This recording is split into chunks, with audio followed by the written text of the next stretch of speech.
다음은 이 신품종에 관련해서 간단히 좀 말씀을 드릴게요. 전체적인 품종을 다 설명을 드리기에는 시간이 너무 많이 소요가 되기 때문에 최근에 나온 몇몇 가지 품종을 중심으로 해서 제가 말씀을 좀 드리도록 하겠습니다. 자, 가장 먼저 이제 조생종 말씀드리겠는데, 썸머 프린스하고 썸머 킹하고 우리가 국내 육성 품종이죠. 이 두 품종이 조생종 품종인데요. 썸머 프린스가 7월 상순에 나오고 썸머 킹이 한 7월 중순부터 이제 수확이 가능합니다. 기존에 우리가 조생종으로서는 이 스가루가 대부분의 시장을 차지하고 있는데 최근에 이런 썸머 킹이라든지 썸머 프린스가 나옴으로 인해서 조생종 시장의 어떤 품종 다양화가 되는 게 아주 제가 생각하기에는 바람직한 방향으로 가고 있다.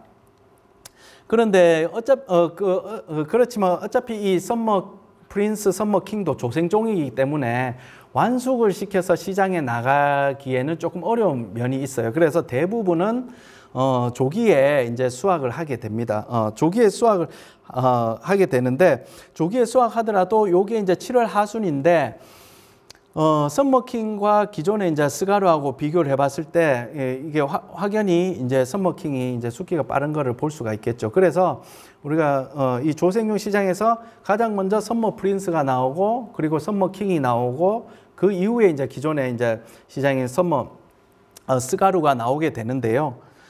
우리가 항상 조생종 품종이 나오면 고민하는 게, 이거를 우리가 스가루에서도 많이 얘기를 했습니다만, 스가루가 원래 맛있는 품종인데 일찍 출하를 해야 이제 가격을 잘 받는다는 그런 생각 때문에 일찍 출하를 하다 보니까 스가루의 제맛을 이제 못 내고 보통 이제 풋사과라고 그러죠. 그렇게 이제 유통이 되는데 이 썸머 킹이나 썸머 프린스도 마찬가지로 조금 숙기를 좀 적숙기에 수확을 하면 훨씬 더 맛있는 과일이 나올 수는 있습니다만은, 아직까지는 이게 적숙기에 나오면은 좀 수확기가 뒤로 밀리다 보면은 이제 일찍 나오는 스가루하고 이제 출하 시기가 겹치게 되면은 이렇게 조금 스가루에 치인다 해야 될까요? 해서 제 가격을 못 받는 경우가 있습니다. 근데 제가 봐서는 앞으로는 아마 이 썸머킹 양이 늘어나고 하면은 어느 게 우위고 어느 게 더 시장에서 살아남는다기보다는 조생종으로서의 스가루의 어떤 보완 품종으로서 충분히 이 썸머킹이 국내 유성 품종으로서 자리를 잡을 수 있을 것으로 그렇게 기대를 하고 있습니다. 다음 품종은 아리수입니다. 아리수는 8월 이제 하순에서, 일찍 나오면 하순에서, 그리고 9월 상순에 나오는 사과인데요. 보시는 것과 같이 굉장히 착색에 우위가 있는 사과입니다. 그리고 홍로에 비해서 탄저병이 굉장히 강하기 때문에 특히 우리 지역 같은 경우에 탄저에 취약한 경우에는 이런 아리수가 추송용 사과로 조금 더 적합하지 않나 그렇게 생각이 됩니다. 그런데 이제 문제가 뭐냐면, 이 아리수가 착색이라든지 어떤 탄저병에 있어서의 어떤 강점이 있습니다만은 이렇게 관리하기가 그렇게 만만치 않은 품종은 아닙니다. 세력이 좀 약해서 동해 피해라든지 그다음에 이제 세력 관리하기가 조금 어려운 점이 있습니다. 그래서 이런 아리수 같은 경우도 이런 단과지성 품종이기 때문에 이런 단과지들이 많이 생기고, 그리고 이렇게 세력이 약하기 때문에 이런 나지 현상도 제법 많이 나옵니다. 나오기 때문에 이런 것들 안에서 가지를 받는 작업이라든지, 그리고 가지를 갱신할 때 다른 품종하고 좀 차이가 뭐냐면, 우리 후지 같은 경우에는 뭐 한 3cm나 3cm 정도만 그루터기를 남기고 절단을 해도 충분히 그 밑에서 다시 갱신된 가지를 받을 수가 있는데, 아리수 같은 경우는 그렇게 짧게 남기게 되면 가지가 발생이 잘 안 돼요. 안 되거나 이렇게 말라 들어가는 부위가 굉장히 많아요. 그래서 아리수를 가지를 갱신을 하기 위해서는 한 5cm 정도는 남기고 좀 충분하게 여유 있게 남기고 자르시는 것이 좋다. 그리고 세력이 약하기 때문에 다른 품종들보다는 대목을 조금 더 깊이 묻어서 초기에 제식하는 것이 좋고,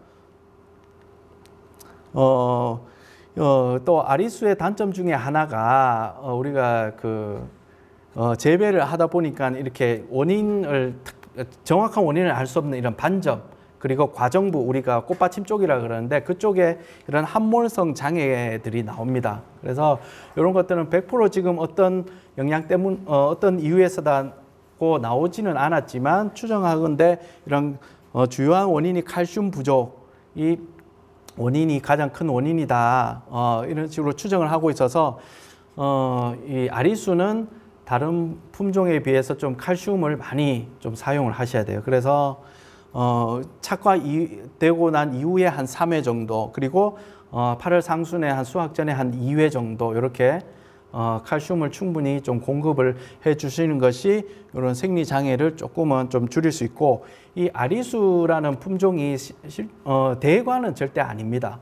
대과 한 280g 전후의 중가의 그런 과일인데, 이런 과일에서 너무 또 이 대과를 생산하다 보면은 오히려 이런 생리 장애들이 좀 많이 나오게 됩니다. 그래서 너무 대과를 생산하지 않는 것도 이런 생리 장애를 좀 줄일 수 있는 하나의 방법이 되겠고요.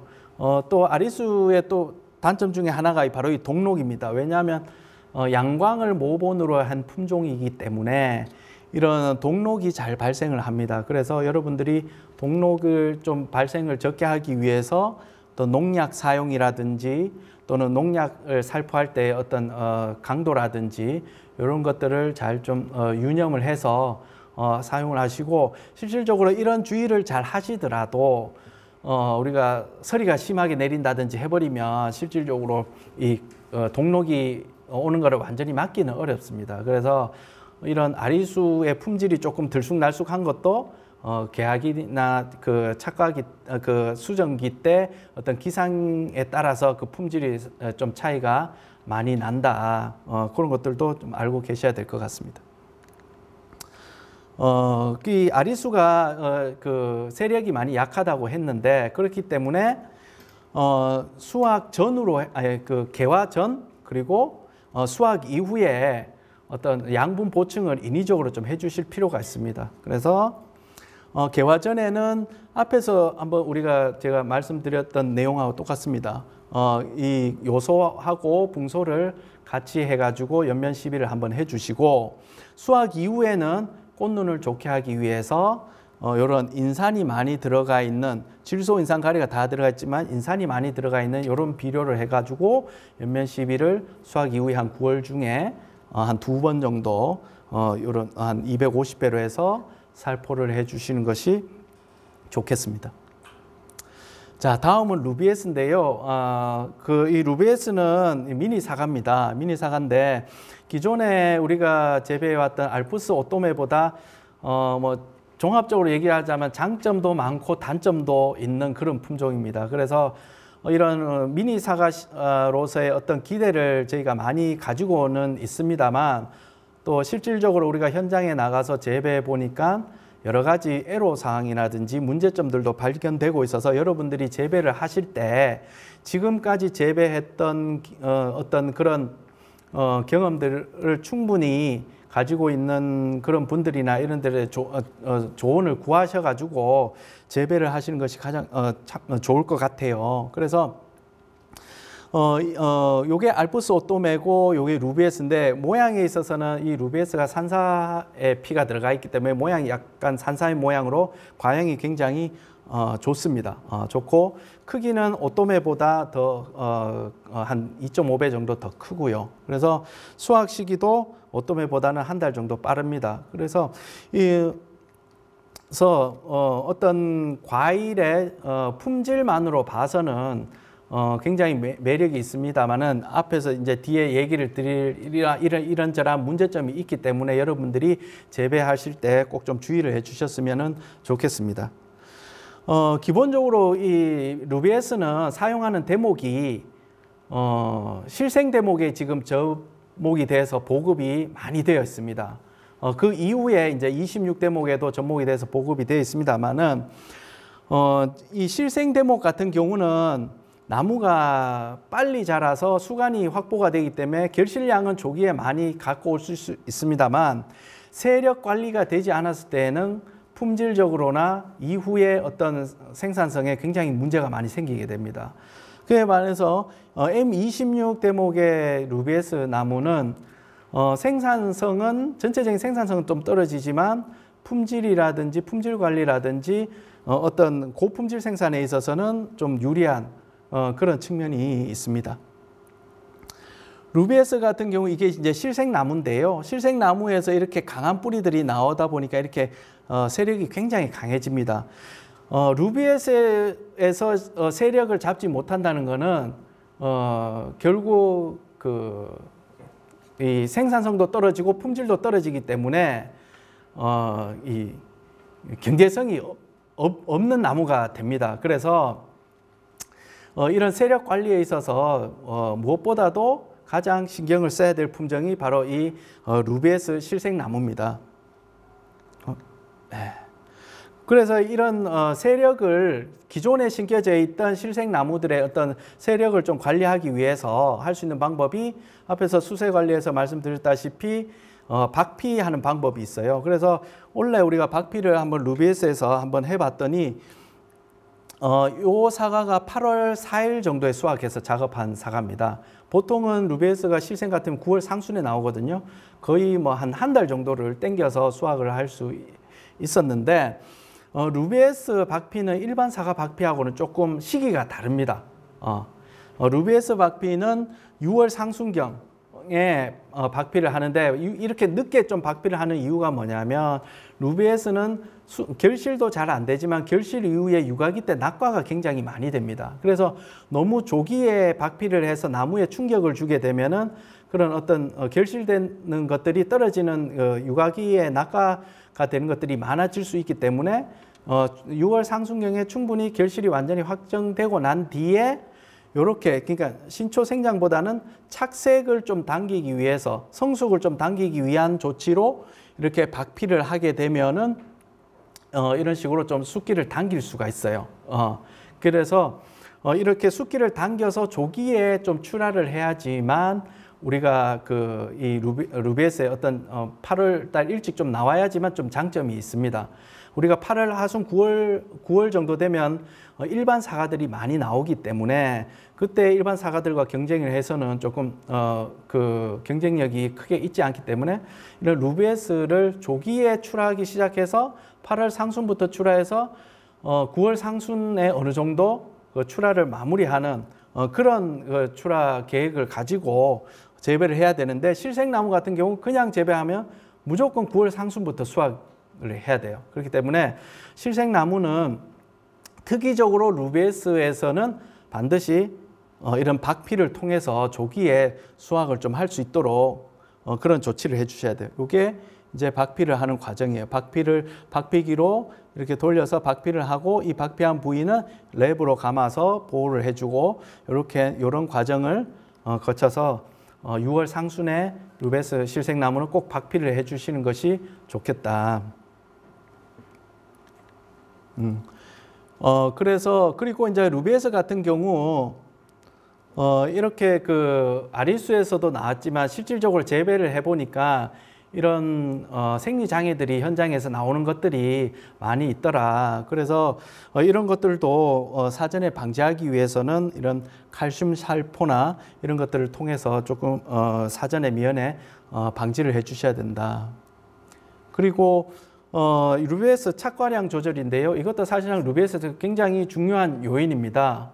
요인인데 루비에스를 간혹 무적과로 재배를 하시는 분들이 계시는데 절대 루비에스는 무적과로 재배를 해서는 정상적인 품질을 생산을 할 수가 없어요. 여기 보시는 것 같이 이렇게 이제 놔두게 되면은 숫기도 늦어지고 착색도 안 되고 숫기가 늦어지면 꼭지 열과도 발생을 많이 하게 됩니다. 그래서 반드시 최소한 한 과총에 2개 이하로 1개 내지 2개 정도로 이런 식으로 달아서 착색이 정상적으로 되고 또 숫기도 그렇게 지연이 안 되도록 그렇게 반드시 이 루비에스도 착과 관리를 해 주시는 것이 좋겠다. 자, 다음 품종은 이제 시나노 골드입니다. 시나노 골드는 지금 최근에 이제 우리 많이 재배를 하고 있습니다.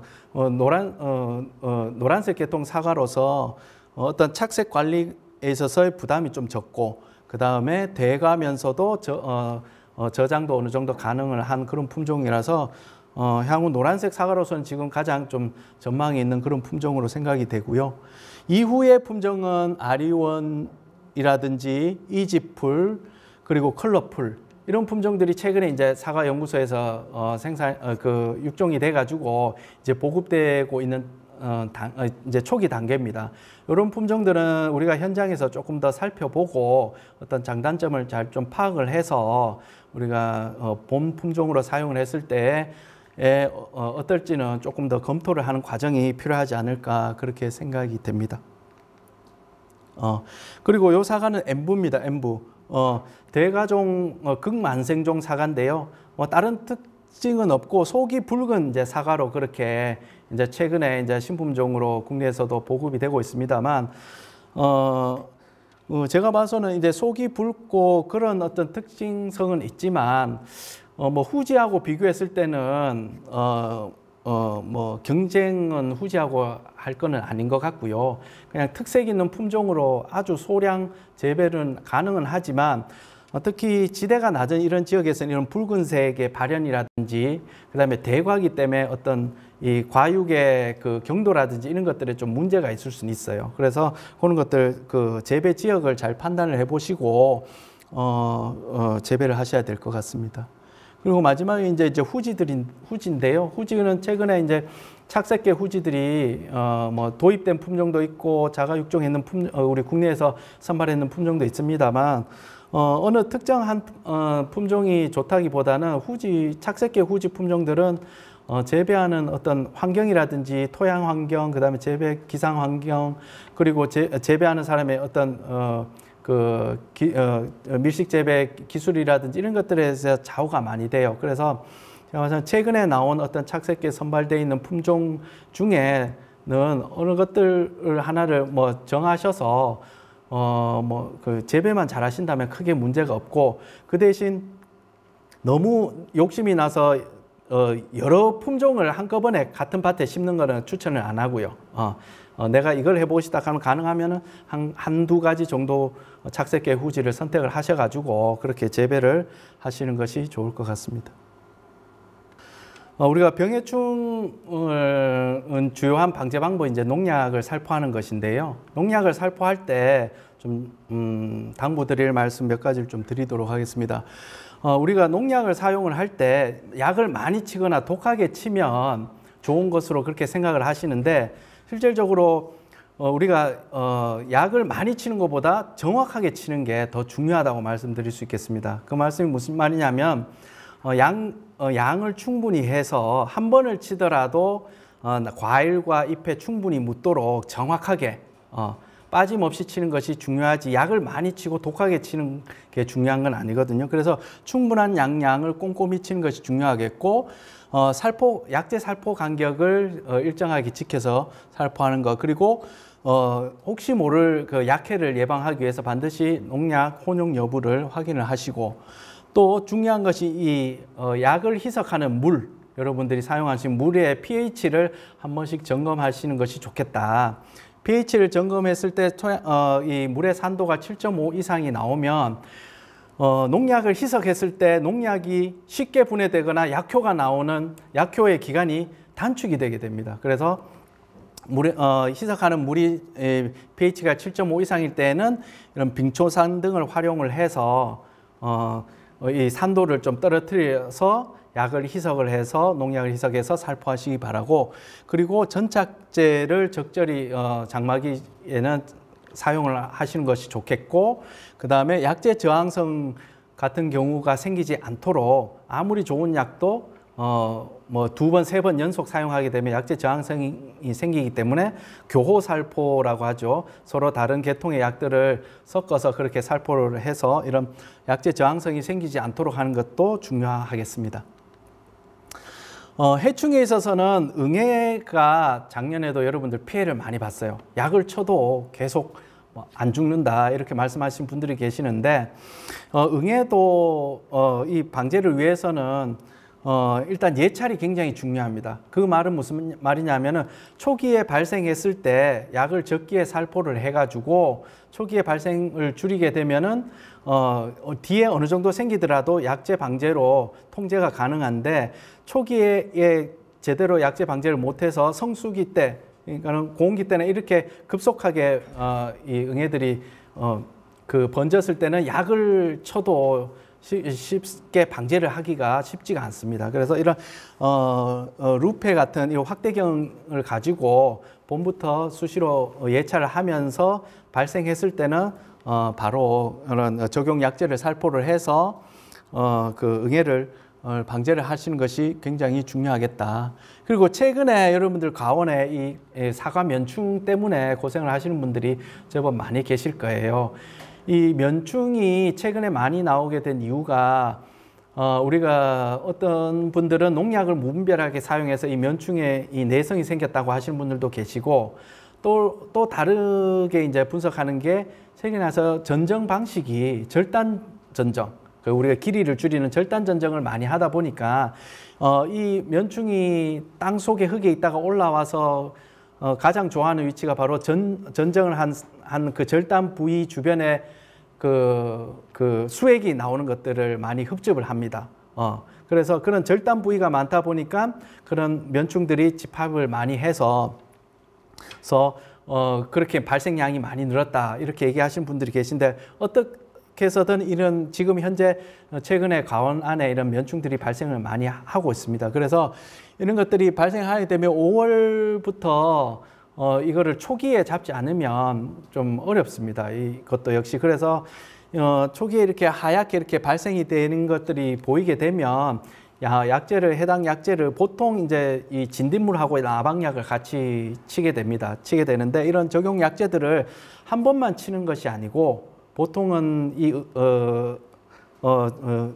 사과 면충이 나온다 그러면 한 2번 연속해서 칠 때 이 면충약을 쳐주시는 것이 이 면충이 급속히 번지는 것을 막을 수가 있습니다. 그래서 이런 것들을 적기에 또 보시면 아시는 것 같이 이 면충들은 보호막이 있기 때문에 약제를 충분히 살포 안 하면 약효가 많이 떨어집니다.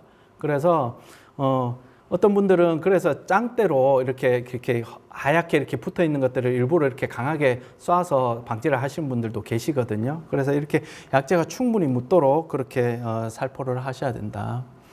그리고 병에 있어서는 이제 전문의 낙엽병 같은 것들이 우리가 5월부터 시작해서 한여름 오기 전에 많이 나오죠, 그죠? 실질적으로 이 전문의 낙엽병은 조금 낙엽이 시작되다가 어느 정도 고온기가 오면은 좀 정지를 합니다. 그렇기 때문에 너무 약으로 방제를 하려고 애를 안 쓰셔도 자연적으로 좀 멈추는 경향이 있거든요. 있지만 그래도 조금 조기에 일찍 들어온다 싶으면은 이런 적용 약제들을 사용을 하시되 전문의 낙엽병을 위해서 예방적으로 살포를 하실 필요는 없다 굳이. 예. 그래서 이런 포리옥신이나 로브랄 같은 이런 약제들을 예방적으로 사용을 하시지 마시고 이렇게 반점이 들어오기 시작하면 그때 살포하셔도 충분히 어느 정도 이렇게 진전을 멈출 수 있고 또 시기적으로 지나가면 크게 문제가 되지 않기 때문에 너무 많은 약을 이 전문의 낙엽병 때문에 살포하실 필요는 없을 것 같습니다. 그리고 이제 갈색무늬병, 우리가 갈반병이라 그러죠. 이게 사실상 우리 과수원에 특히 후지 품종에 있어서는 가장 위협적인 이제 병이 갈반병이지 않습니까? 그래서 보시면은 초기에 이렇게 약간 거뭇거뭇하게 표시가 되다가 이 병반이 진전이 되면은 병반뿐만 아니라 주변까지 이렇게 노랗게 이렇게 황화 현상이 일어나면서 결국에는 이제 낙엽이 돼버리죠. 그래서 이제 과일 비대라든지 꽃눈이라든지 이런 것들이 피해를 주게 되고 있어요. 우리가 일반적으로는 이 갈반병을 잎에만 오는 병이라고 알고 계신 분들도 계신데 이 갈반이 아주 심하면은 과일로까지도 병증이 나타납니다. 보시면은 우리가 잎의 대표적인 그 갈반병의 병증이 보면은 우리가 숟가루 뿌려놓은 것처럼 거칠거칠한 것들이 이 병반에 보실 수 있죠. 그런 것처럼 사과에도 보면 약간 까만 반점같이 얼핏 보면 뭐 탄전가 싶을 정도인데 자세히 보면은 여기도 이렇게 숯가루 뿌리는 것처럼 오돌도돌한 돌기들이 이 병반에 있는 것들을 볼 수가 있어요. 그래서 갈반이 심한 밭에는 이렇게 열매까지도 올 수가 있기 때문에 이 갈반은 어느 특정 시기에 막는다기보다는 우리가 낙화 이후부터는 주 이제 방제 대상이 이 갈반병입니다. 갈반병이기 때문에 꾸준히 방제를 하시는 것이 좋고, 이 갈반병이 생기는 위치적으로 보면 바깥쪽에서 전문의 낙엽병은 신초부터 어린 잎부터 생기지만 이 갈반병은 노엽, 특히 또 안쪽에 있는 그늘진 부위부터 발생이 돼서 바깥쪽으로 번져 나옵니다. 그 말은 뭐냐면 안쪽에 그늘지고 습한 부위에서 발병이 쉽게 되기 때문에 수강 조건, 햇빛이 잘 들어가고 통풍이 잘 되는 수영 조건이라면은 훨씬 이 갈반병이 발생도 적고 발생을 하더라도 방지하기가 쉽다. 그래서 이런 재배적인 조치가 반드시 같이 이루어져야 되고, 약재 방제로는 우리가 6월달, 7월달 석회 보르도를 적절히 이용을 하시면은 다른 병은 모르지만 갈반병 같은 경우는 예방 효과가 이런 보르도가 후지에서는 좋기 때문에 한 2번 정도 보르도를 여름철에 살포하는 것이 또 효과적인 방법이라고 생각하시면 되겠고, 그리고 일부 농가에서는 이제 갈반병이 들어오면 이게 나무가 약해서 그렇다 해서 뭐 유한 비료나 이렇게 비료를 하시는 분들이 계시는데, 실질적으로 그때 비료를 한다고 해서 나무가 바로 영양을 받아서 뭐 튼튼해지고 그렇지는 않고요. 오히려 후기에 가서 더 부작용이 많기 때문에 갈반이 들어온다고 해서 막 땅에 비료를 준다거나 그런 방법은 실질적으로 올바른 방법은 아니라고 말씀드리겠습니다. 그리고 우리가 여러 가지 그 낙엽 증상이 있는데요. 조금 구분을 할 필요가 있어요. 이렇게 전혀 병징이 없이 노랗게 떨어지는 거는 사실 봄철에 어떤 그런 생리적인 낙엽이라고 보면 돼요. 뭐 뿌리 쪽에 문제가 있거나 해서 그렇게 생리적인 낙엽이라고 보면 되고, 전문의 낙엽병은 동글동글하게 이렇게 이제 잎에 생기면 전문의 낙엽병이고, 갈색 무늬병은 동그랗지 않고 형태가 부정형이라 그러죠. 그죠? 일정한 형태가 없이 그런 모양으로 이렇게 병반이 생겨서 낙엽이 되면 그거는 갈반병이다. 그래서 이런 왜냐하면 이렇게 생리적인 낙엽, 봄에 갑자기 많이 건조하거나 또는 두더지 피해가 있거나 이럴 경우에는 이렇게 노랗게 돼서 생리적인 낙엽이 생기는데, 모르고 이게 갈반병인가? 갑자기 일찍 갈반병이 들어오는가? 해서 약재를 오히려 살포를 하면 잎이 생리적으로 약해져 있는데 오히려 이런 약재를 살포하면 더 낙엽이 심해지기 때문에 이런 황화 낙엽 증상이 나오면 어떤 증상인지 어떤 병인지를 명확하게 알고 처방하는 것이 올바른 대처 방법이다. 이렇게 말씀드리겠습니다. 그리고 탄저병인데요. 탄저병은 갈반병과 잎에서 가장 큰 피해가 이 갈반병이라면 또 열매에서는 우리가 탄저병이 또 가장 큰 피해라고 할 수가 있겠죠. 그래서 이 탄저병 같은 경우는 주로 이제 감염이 6월에서 8월 달에 되죠. 그래서 예방적인 살포가 중요하지만 예방적인 살포로 우리가 병을 다 막을 수는 없잖아요. 없기 때문에 그 이후에 해야 되는 게 바로 우리가 예찰입니다. 예찰을 통해서 이런 병반이 있는 과일들을 잘 제거를 해주고 약을 쳐야지만 우리가 제대로 된 이 병에 대한 통제가 됩니다. 그냥 약만 치고 예찰을 안 하고 있으면은 병이 생긴 게 없어지진 않거든요. 그렇기 때문에 반드시 예찰을 통해서 병이 생긴 과일은 제거를 하고 약재를 꼼꼼하게 치는 것이 중요하겠다. 그리고 견무늬성인병인데요. 2021년도에도 견무늬성인병이 가을에 굉장히 좀 수확기 때 많이 나왔어요. 수확기 때 생겼다기보다는 수확해보니까 견무늬성인병이 많이 나왔는데, 최근에 와서는 9월 달에 우리가 비가 좀 많이 오는 경향이 있어요. 그래서 이 견무늬성인병도 보통 8월 중순 이후에는 새롭게 감염이 안 된다고 그렇게 나와 있습니다만, 9월 달에 비가 많이 오고 또 거기에 더해져서 기온이 높을 경우에는 후기에도 이런 그 견무늬성인병이 과일에도 조금 더 많이 생기는 것 같아서 9월 달에 비가 많이 오고 기온이 높을 경우에는 9월 달까지도 방제를 추가 방제를 해 주시는 것이 좋겠다. 그리고 이 불안병은 우리가 가지에 있어서 굉장히 사실상 좀 무서운 병이긴 합니다. 우리가 한번 걸리면 이 전염 속도도 굉장히 빠르고 한데 일단 여러분들이 할 수 있는 조치는 약을 치는 거하고 이제 병 걸린 거를 제거를 하는 건데 먼저 병에 걸린 가지를 제거를 하실 때 딱 병반과 그 경계 부위만 제거를 하면은 절대 안 됩니다. 적어도 그 병이 생긴 그 경계 부위에서 한 20-30cm 정도는 더 내려가거나 더 밑으로 내려가서 제거를 해야 됩니다. 왜냐하면 이미 거기 경계 부위 이 밑으로는 감염이 되어 있는 상태이기 때문에 그 경계 부위만 딱 자르면 또 1년 있으면 그 경계 부위 밑으로가 바로 발병이 돼서 또 더 내려가고 하기 때문에 제거를 하실 때는 충분히 여유 있게 제거를 하시고 약재 같은 경우는 우리가 수확 이후에나 3월 초에 잎 나오기 전에 우리 베프란을 생기 때는 우리 베프란 사용할 때 1000배인데 이때는 조금 배 양으로 해서 한 500배 정도로 해서 우리가 가지나 이런 데 좀 묻도록 그렇게 살포해 주는 약재 방법이 있습니다. 그리고 이제 마지막으로 이제 과수화상병인데요. 여러분들 지금은 어느 정도는 여러분들이 이 과수화상병이 이제 우리 주변까지 왔구나 하는 거를 느끼실 겁니다. 그래서 이 과수화상병이 무서운, 우리가 직접 경험은 못했지만 굉장히 무서운 병이라는 거는 여러분들이 알고 계실 겁니다. 치료할 수 있는 방법이 없습니다. 없기 때문에 한번 감염이 돼 있으면 언젠가는 발병을 할 수밖에 없는 병입니다. 그래서 최대한 그 감염을 여러분들이 막을 수 있는 그런 조치들을 해 주셔야 돼요. 그렇기 때문에 저희가 여러분들 이제 그 방제 예방을 하기 위해서 올해부터는 발화 전에 한번 약재를 살포하고요.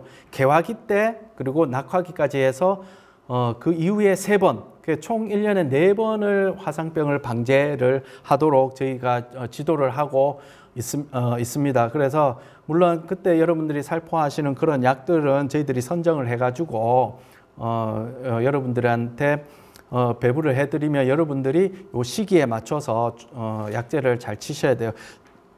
그래서 왜 이 개화기 때 집중돼서 이 화상병 약을 치느냐 하면은 물론 겨울철 전정가위나 이런 작업 도구에 의해서도 감염이 많이 되지만 가장 급속하게 감염이 되고 감염이 많이 되는 그 경로가 바로 수정기 때, 개화되고 수정기 때 벌이나 어떤 농작업을 인해서 개화기 때 가장 많이 감염이 된다고 합니다. 그래서 일단 개화기 때 감염이 되면 꽃으로 감염이 되고 꽃에서 그게 가지로 이병이 되고 그 가지 이병된 걸 우리가 농작업 도구로 또 건드리면 그게 또 다른 데로 이동이 되고 이런 전파 경로가 있기 때문에 이런 개화기 때 최대한 감염이 안 되게 하기 위해서 집중적으로 이 개화기 때 약재를 살포를 하게 됩니다.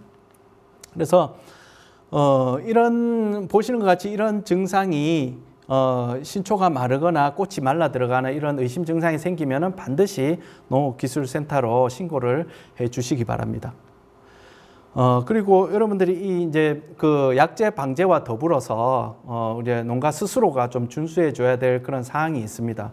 그런 것들이 바로 이제 농작업 도구는 철저하게 이제 소독을 잘 해 주셔야 되고, 그리고 이제 가능하면 발생 지역을 포함해서 다른 지역의 과원을 출입하거나 또는 다른 지역에 있는 이제 사과배 농사하시는 분들이 우리 가원에 오는 것들은 아주 특별한 경우 외에는 제한을 하시고 들어오더라도 우리가 충분히 알코올이나 이런 것들로 방문자들이 소독을 할 수 있도록 그렇게 조치를 해 주셔야 되고, 또 여러분들이 조심하셔야 될 게 묘목은 반드시 여러분들이 구입을 하시면 어디서 구입을 했고 내가 구입한 묘목을 어디에 식재를 했다 하는 것을 명확하게 기재를 해 주셔야 돼요.